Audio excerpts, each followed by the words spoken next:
I got caught up in that.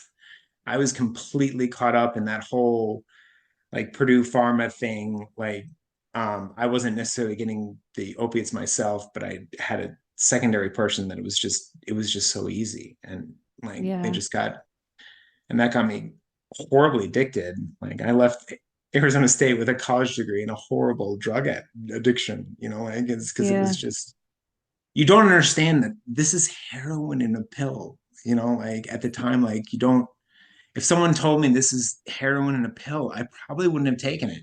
Right. It was like, this is, here's a pill that, oh, I've been taking Tylenol my whole life. It's like, here's another pill that, like, if your parents don't know and like people don't like, you don't know. So yeah, no, that's been a big part of my journey for sure. What's up, you beautiful beasts? I'm Katie. I'm on a mission to help humans become the best possible versions of themselves and to strive for overall health, mental health, emotional health, physical health, all of the healths, without ever having to step on a scale. I have had the privilege to talk to all kinds of different humans who've been through a plethora of experiences just being a human and existing. I believe that every single time somebody shares their story, at least one person listening will learn from it, be inspired by it, and maybe, just maybe, even change the entire direction of their life. These are the stories of humans unveiling their beautiful beast. Keep listening. This is the Unveiling the Beast podcast.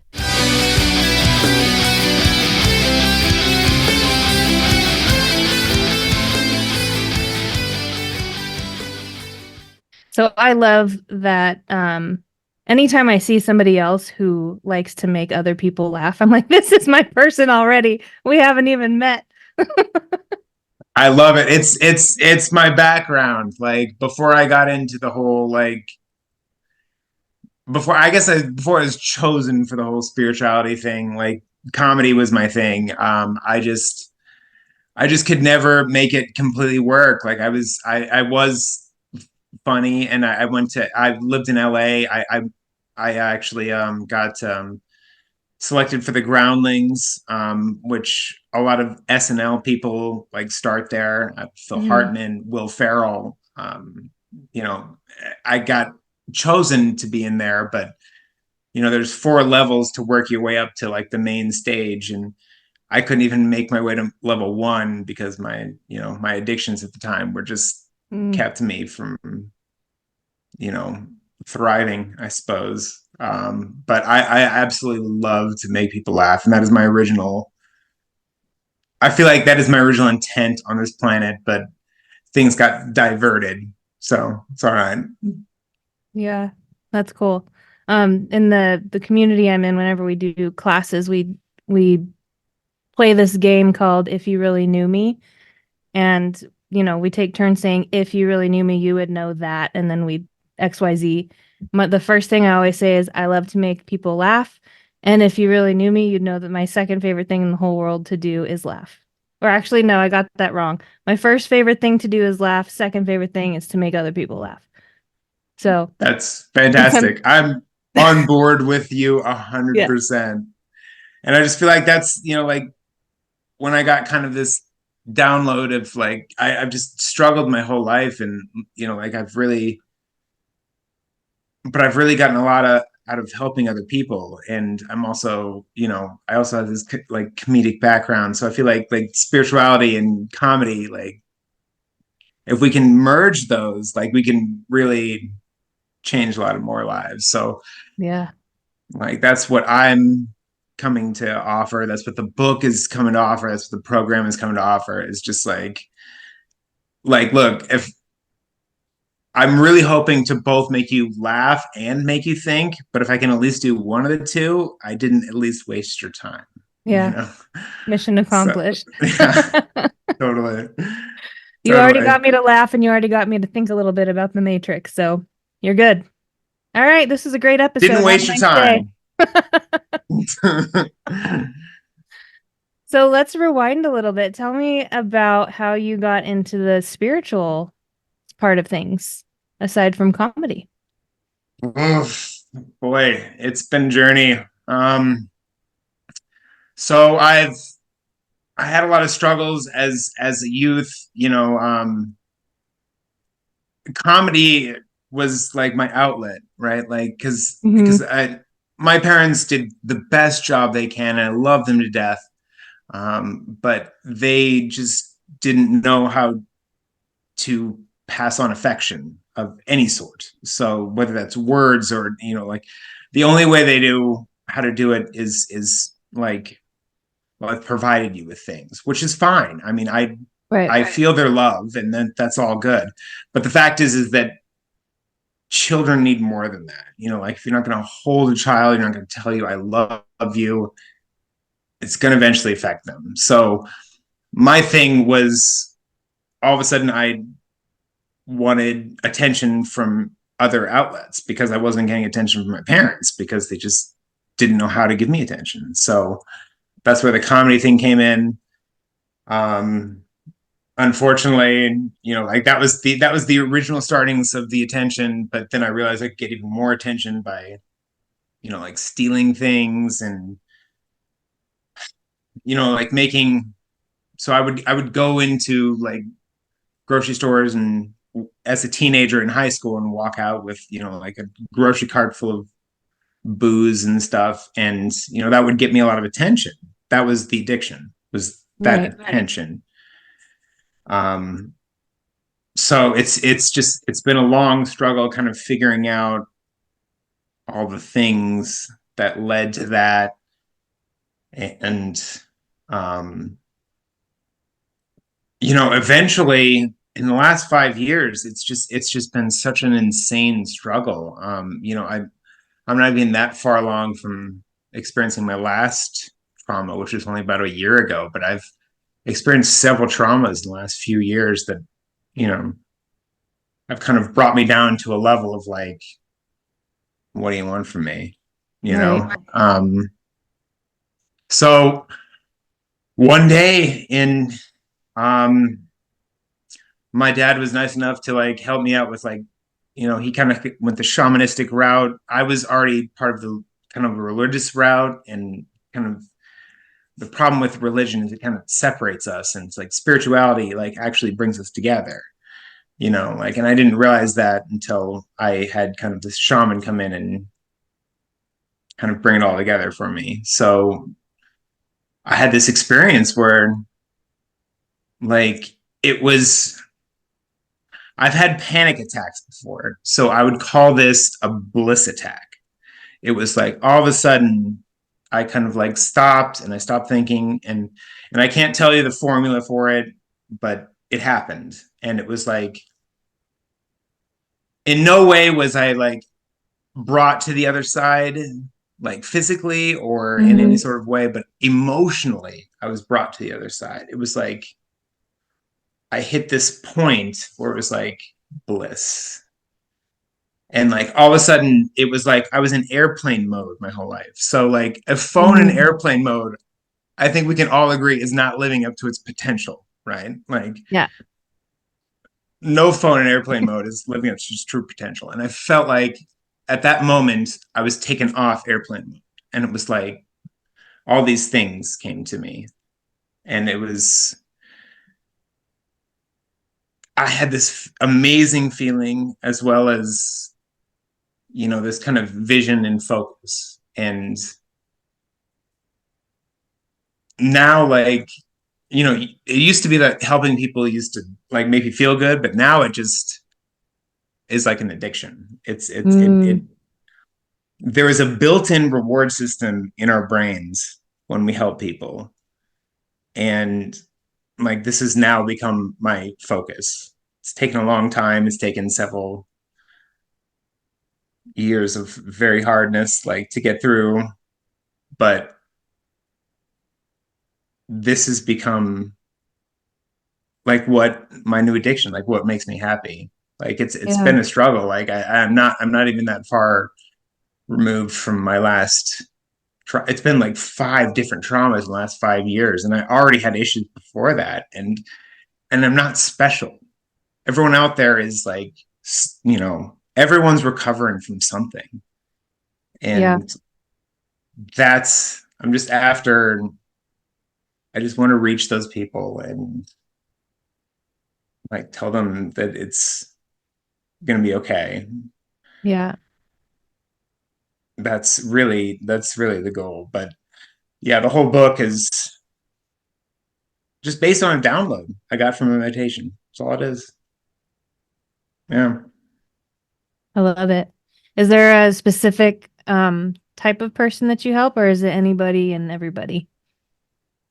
It's anyone that's suffered from trauma. So the thing with trauma is like something I've picked up over the years is like we tend to separate like your trauma is different than my trauma. But the fact Hmm. is the pain is pain, Right. right? Like, like what you went through may be different than what I went through, but we both experience pain. We both know like what that's like. So like if we can not, like separate, the human mind just wants to separate like everything from, race, class, religion. Like it just like people tend to separate traumas, right? And they try to Yeah. separate pain, which causes even more issues. So it's kind of like, like if we can come together on the fact that, everyone experiences, no one gets out of life unscathed, right? Like, Right. I mean, like if you've gone through your entire, childhood experience without any, trauma necessarily, like that's possible and well done, but nobody gets out without some sort of trauma. And these things get memorized and stuck in our body. Like time Yeah. does not heal all wounds. That's bullshit. Time just moves it to the subconscious. And then when a situation comes up that reminds us of this trauma, then it comes out. So without awareness, which is the whole point of the book, these things that we can't truly heal, Hmm. because we're just going to just keep in that same cycle of like, the past gets memorized and then it comes up in a certain situation and then it comes out and then it repeats the same cycle. And without awareness of this happening, you can't heal. So it's just Right. something I've figured out or Yeah. feel. One of the things that my coach always says is, um, we can't help it. We're gonna fuck up our kids in some way, and all we can do is offer to pay for their therapy. Exactly. Like, if Exactly. no matter how much we try, it's gonna happen in some way, shape, or form. Which makes Yeah. me sad because I have a 6-year-old little boy, and Yeah. Yeah. No, yeah. I have one too, but unfortunately I'm not in contact with him, which is part of my whole other Mm, trauma. He's an infant. But yeah, it's life is difficult and like we need each other like yeah.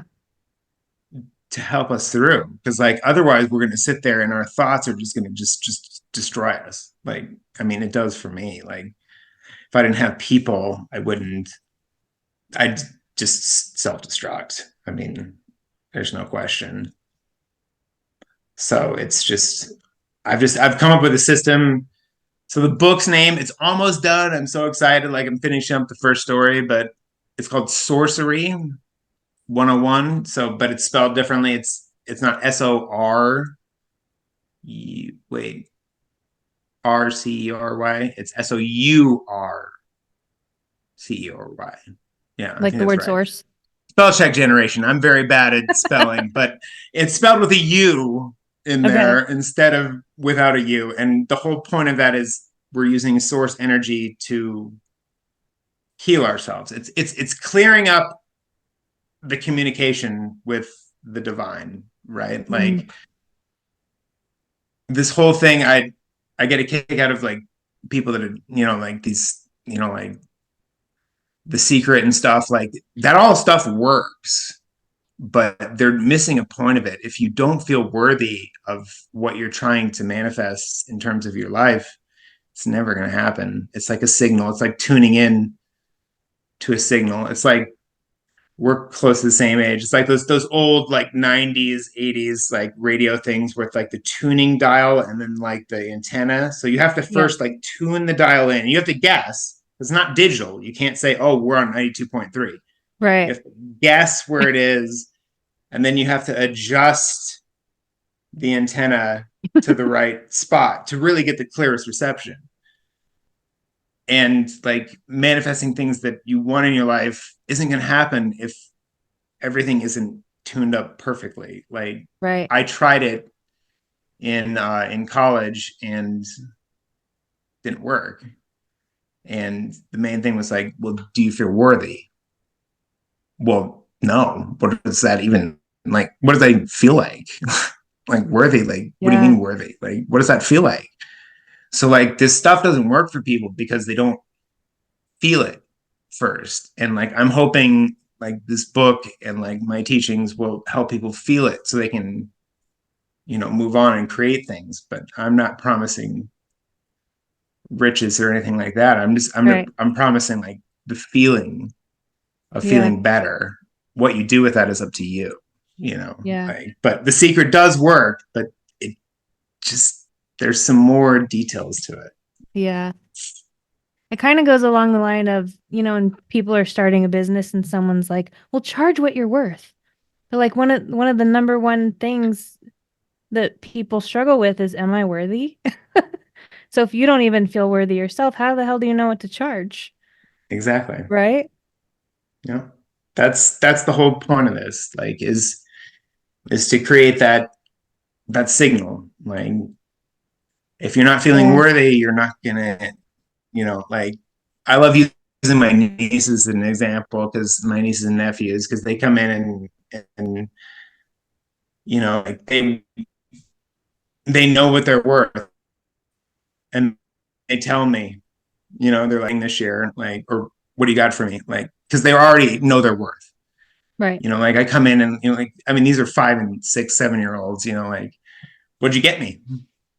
Because they already know they're worth it, like so and that's the first question I get when I walk in. And it's like, what'd you get me? Sometimes I have something, sometimes I don't, but the fact that they expect it and that they're worthy enough is just means everything to me. Yeah. And all we can do is hope that they don't lose that Yeah. as they get older, because they might. Yeah. Yeah. Yeah. Our job is to keep that going as long as we can. I mean, Yes. I only have And so then much pay for the control of my therapy. nieces and nephews, but I'll do the best I can, certainly. Yeah. So, are you open to sharing any of your recent traumas? I know everybody was traumatized in 2020, even if it wasn't COVID related. Everybody had some sort of what the fuck.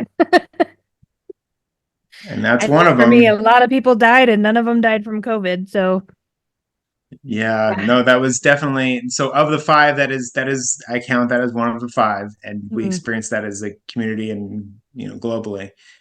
And I think it was personally mishandled, but like right. but the fact is that it created a lot of fear. I mean, Yeah. like in the early days, like it was scary.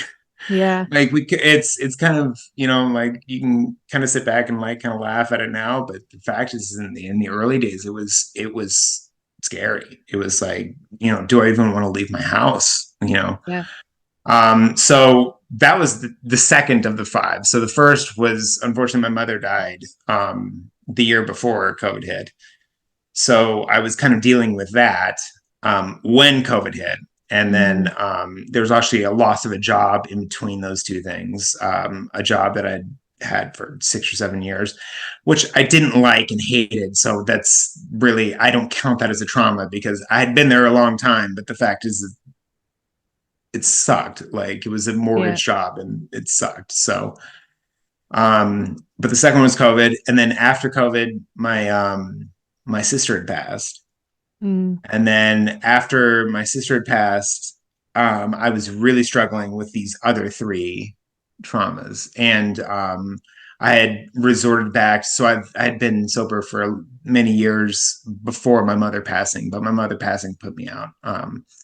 So I was back at it, in my old ways, and I was at a drug dealer's house, and I was attacked by his Alaskan Malamute, which Mm, is a huge dog. And if you can't, I mean, this was a major like I he hit me right here, so like I'm lucky to still have my eye. And then yeah. his lower jaw went in here, and you can see kind of like the scar Yeah. that ripped up, and so my face was essentially Torn hanging off. off of myself after this like encounter, and then I had to I had to drive myself to the hospital because of course my drug dealer is like in no state to drive. He's Right. out of it. So I had to drive myself to the so I went through that for a while, and then I unfortunately had I met a girl that I thought was amazing, and then we had a child together, my first, and then she decided to leave and not contact me anymore. So that's been tough as well. It's been a tough few years, I can tell you that, and I already had issues before that. So I know I just the whole point is like, and I don't like to like compare traumas. The whole point is like I understand pain, like, and the Yeah. whole basis of this book is like an understanding of pain. Like whatever you've been through, it's different than mine. Whatever I've been through is different than yours. It's all pain, and it all Yeah. starts here. And like, but like if we can all like come together with that, and not separate ourselves, like I think we can help heal because no one gets out of this life totally unscathed. It doesn't Yeah. happen. So you just took hit after hit after hit after hit, It's been a tough few years. Yeah. and you're Yeah, it still really has here. been. Still here. Yeah. Yeah. And coming up with something exciting, and like what charges me most and what gives me the most high, like is, like I've experienced pretty much every drug on the planet, but what gets me the most high is helping people. It's just there is a built-in reward system in our brain that just like something happens, like when you get through to someone, and something happens that like it makes you feel really good. So it's like, okay, like if I can attach myself to this, like even if it doesn't go anywhere, fine. Like hell to me would be the me on my deathbed meeting the me that could have been. Mm, So like I don't want to meet the me that could have been. I just want to just be like, I tried. It didn't work out, whatever. Like, or it yeah. did and it went great. But I can't I can't end my life being like, you could have, oh, you could have done this, you could have done that. Like, Yeah. it doesn't sound nice.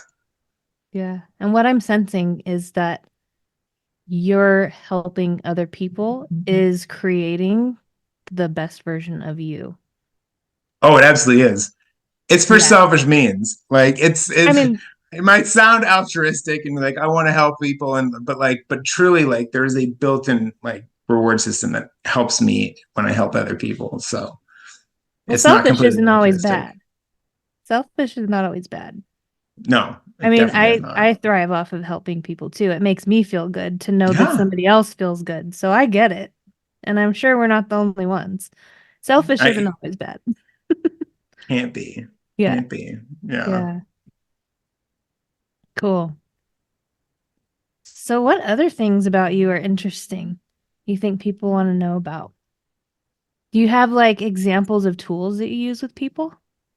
Yeah. So the whole book, it's called Sorcery 101, but I've come up with this kind of system of 13 rungs for higher conscious elevation. So there's 13 things. None of them, it's not really in an order. They're all kind of equally as important as each other, but there's 13 things that I've come up with that have helped me get through the things I've been through. Um,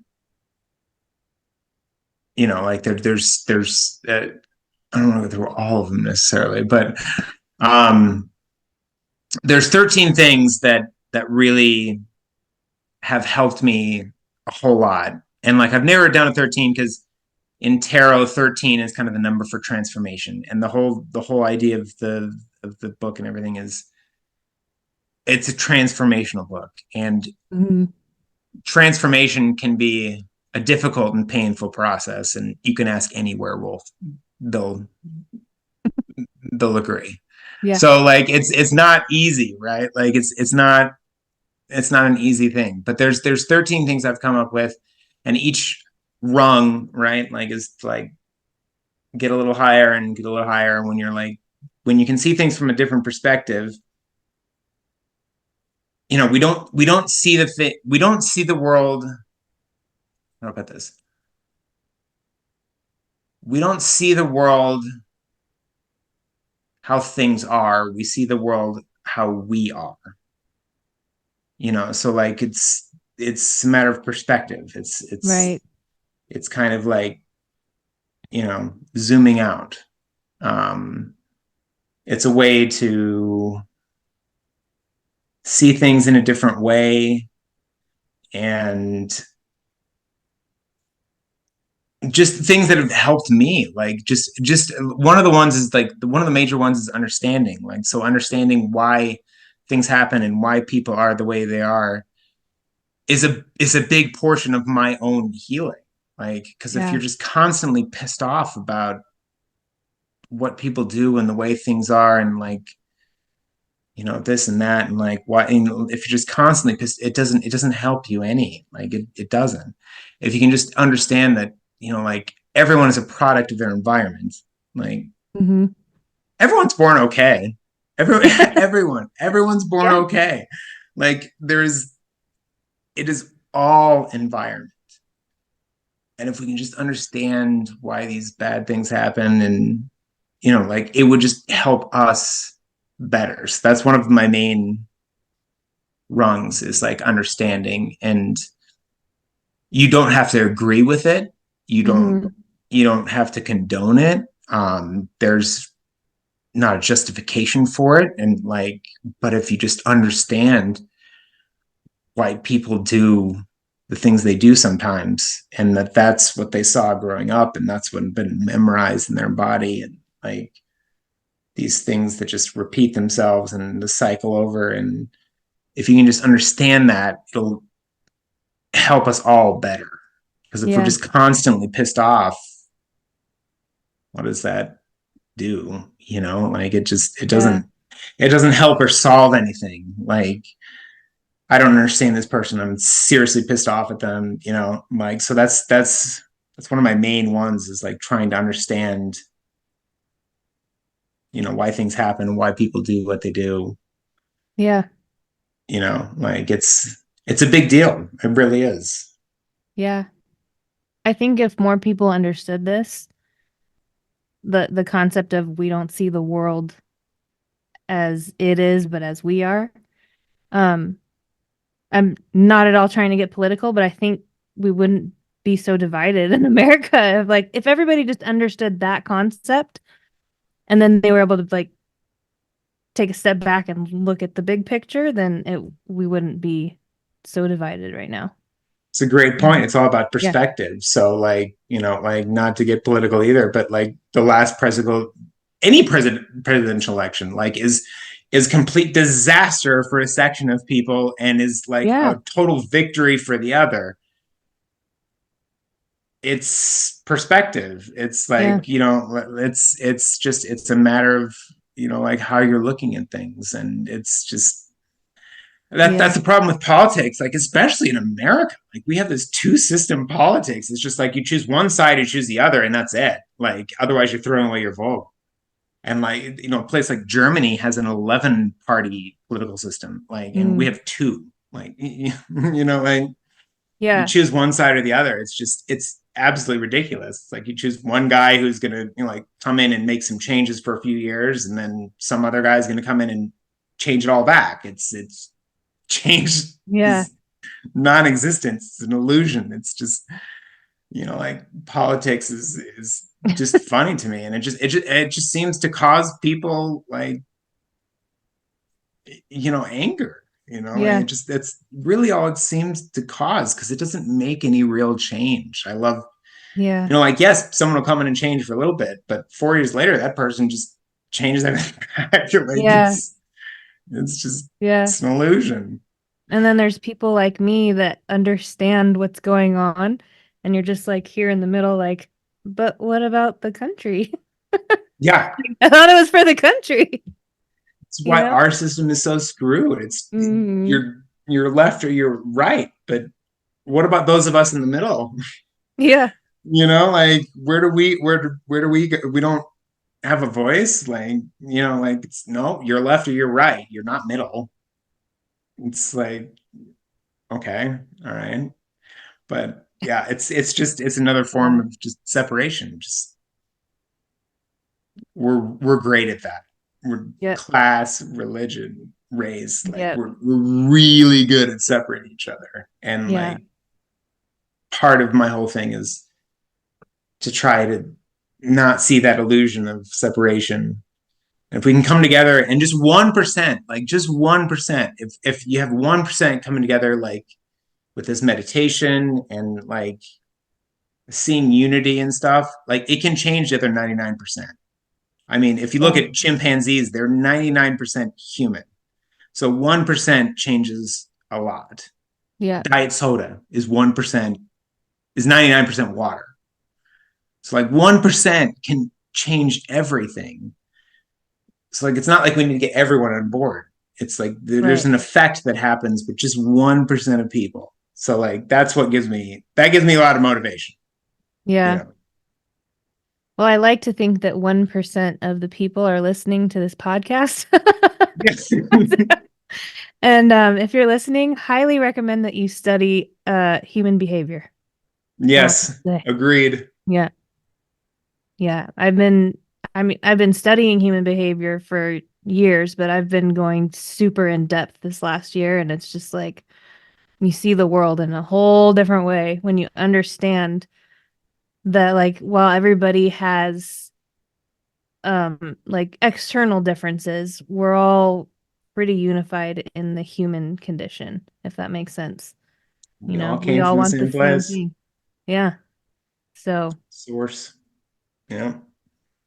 Yeah. No, it's absolute truth. And like once you kind of being able to understand that better, I'm a far less angry person than I used to be. I can tell you that. Like after, like really having a better understanding of the human condition, it's once you understand things better, you just like your reaction or whatever happens to said person is that doesn't matter. But like your reaction is different because me holding on to like anger for like an entire day when maybe someone is a jerk to me instead mhm. of understanding that this person might have had a really hard day, they had a hard upbringing, like I have just complete understanding that's just like when someone's a jerk to me, it's just like, oh, I get it. Yeah. Whereas before I'd be reactionary, and like if we're talking like high school, college, it's like someone's a jerk to me, I'm a jerk right back. Like, and that's kind of that karma that keeps things going. But now it's just like, Yeah. For I get it. I took a like a 5-day deep dive course pretty much on human behavior. It was like 5 days, 12-hour days.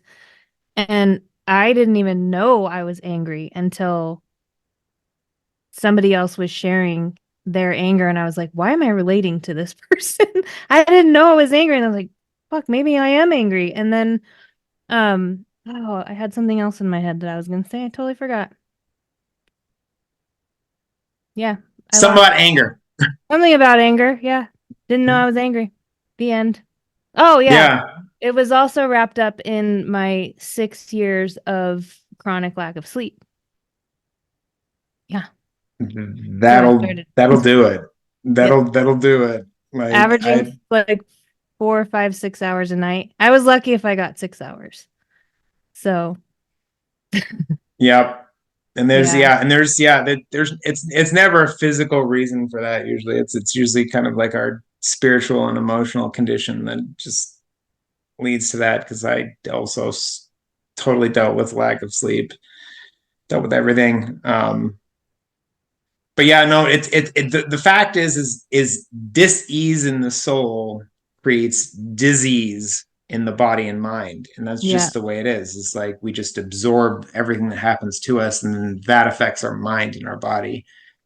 And like my belief that many of the diseases out there, there is a shamanistic approach that is very useful. Um, I don't there's certainly a massive use for doctors, and like they're here for like especially acute conditions, like if I get in a car accident and my arm is barely hanging off, like don't send me to a chiropractor, right? Like I need a Yeah. surgeon, like like I'm Yeah. not saying like there's anything bad with doctors or anything, but I feel like they don't have a good understanding of chronic conditions, like chronic conditions that just I don't think they have a good understanding of it. So like we need doctors. I love doctors, but I feel like there's more to learn, and there's Mhm. more to look into for chronic conditions, because I don't think there's necessarily a pill you can take for every celiac disease and these various diseases that, and even cancer that's like chronic. Yeah. I think there's more to it. I don't think it's just as can be solved by just a pill or something. Right. Yeah. I read something somebody posted. If you go to your doctor and they don't ask you your exercise habits, what you eat, how you sleep, what you drink, and they just give you a pill, then you don't have a doctor, you have a drug dealer. Yeah. Oh, Yep. I've had plenty of those too. Like, yeah, one of my biggest Yeah. one of my biggest things is my doctor back in like high school. They gave me Xanax for the first time. I mean, like I've had a problem with Xanax off and on my whole life now. Like, I mean, like these are just not drugs that should be prescribed on like a continuing basis. Like these are like emergency drugs, Right. like and drugs that in high school I shouldn't have been in charge of. But like it just like they should just be given in an emergency moment. Like they should not be like that. They kind of get you and they can bring you in and then like, all right, yeah, we'll get you going. Yep, we'll have you at least a couple of those a day. And like they're not for that. Like opiates and Yeah. the whole I don't know if you saw Dope Sick or any of these uh, painkillers, or like there's so many things coming out about the opiate. I got caught up in that. I was completely caught up in that whole like Purdue Pharma thing. Like, I wasn't necessarily getting the opiates myself, but I had a secondary person that it was just so easy, and like they Yeah. just got, and that got me horribly addicted. Like I left Arizona State with a college degree and a horrible drug addiction. Like it's because it was Yeah. just you don't understand that this is heroin in a pill. Like at the time, like you don't if someone told me this is heroin in a pill, I probably wouldn't have taken it. Right. It was like, this is, here's a pill that I've been taking Tylenol my whole life. It's like, here's another pill that like, if your parents don't know and like people don't like, you don't know. So yeah, no, that's been a big part of my journey for sure. Yeah. Overcoming a lot of those addictions. Yeah. But the pills, I learned quickly, back in the day when I thought that my worth was my body size, and I'd go to weight loss clinics and they didn't ask me any of those questions. They just like, okay, here, take this pill. Let me give you this shot. And like it was a pill. They put me on phentermine. I don't know if you've ever heard of it. Um, I have but heard of it. back Yeah, in the yes, yep. day, Fen. Yep. Fen. Yep. well, they back in the day they put me on when I think I was 10. They put me on phentermine and Pondamin, which when mixed together created fen-phen. And this was before they knew that fen-phen was creating all of these, you know, deadly issues in people. But mine were separate, so I think it worked differently. But I was 10 and they were I had no giving me idea. Yeah. weight You just loss pulled medication. It's insane, right? That's insane. That's totally insane. And the Yeah. same for like the 80, like Ritalin and Adderall, and they're giving kids this stuff. It's just like Yeah. My the brother was highly Ritalin. controlled, very addictive substances you're giving to children, and their brains are barely developing, like Yeah. it's crazy. And like, but like, and my whole experience is a product of those years that were just, like I was given Adderall as a kid. I was given Xanax as a kid, like, and, here I am, I'm trying, like, they definitely didn't work. Like, that's like the main thing I'm trying to get through is like, they definitely didn't work. But there are the things that do, and they don't have to be of the pill variety. Right. Are you talking about the ganja? No, no, Oh. I'm talking, no, like, no, because ganja, like, that's the problem. That's the problem too. So like I have massive, I wish weed would help better with my anxiety issues, but they make it worse. So like smoking it in particular, like brings up my anxiety. Like it doesn't Yeah, help. me It too. doesn't help at all. When you edibles help a little bit better, but it still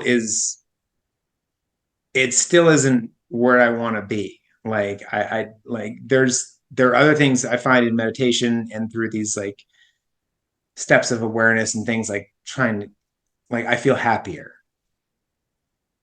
But like weed, it just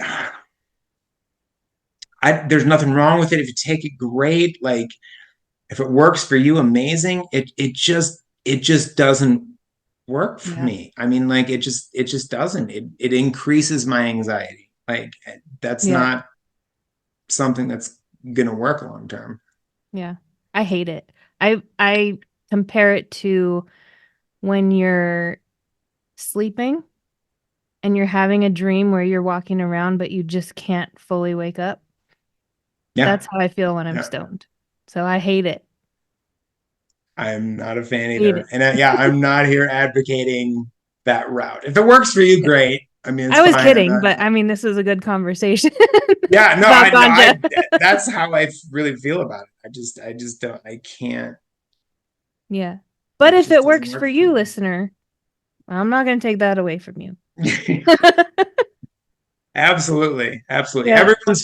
Everyone's different, physiological. Everyone's different, like. But just for me, like, especially smoking it, but in general, it just increases my anxiety. I needed a different route. Yeah. Well, I do have one more question for you. Yeah, And that is, if you had one piece of advice that you could give to the world, what would it be? one piece of advice. Wow, that's a great question. One piece of advice.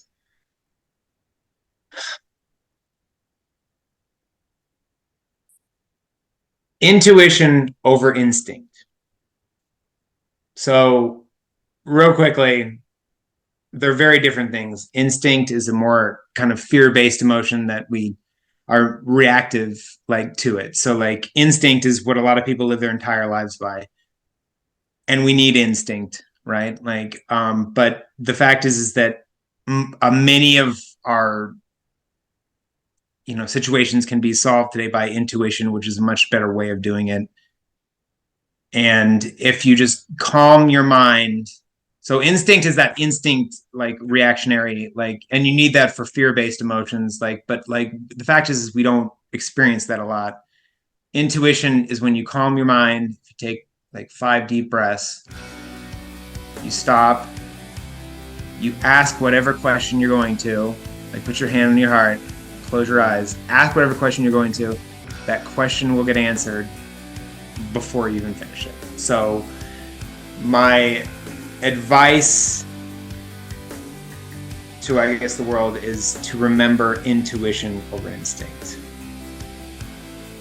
Beautiful. Ladies and gentlemen, Justin Shaw signing off. Until next time.